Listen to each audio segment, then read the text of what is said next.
Welcome to the Slop Temple. We pray this video helps. In this video, I will explain how to use Macrorify and ROX step by step. First, let's get Macrorify ready. This powerful tool helps automate repetitive actions in ROX, making your gameplay much more efficient. You'll need to download and install the application, then grant it the required accessibility permissions. This initial setup takes just a few moments, ensuring everything is prepared for seamless automation.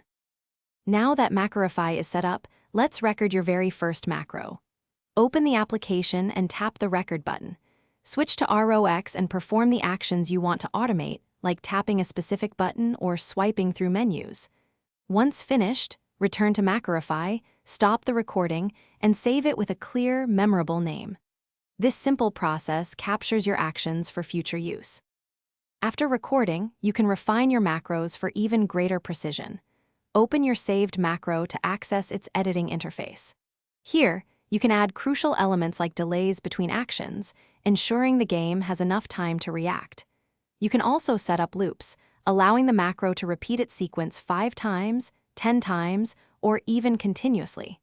These adjustments make your automation much more robust. Finally, it's time to put your automated macro into action within ROX. Simply select the macro you wish to run from your list and press play. Watch as Macrorify executes the recorded steps, performing tasks exactly as you designed. If anything seems off, don't worry. You can easily go back and adjust the macro's timing or re-record sections for perfect performance. Enjoy your newfound automation. Thanks for watching. Consider subscribing if we helped you.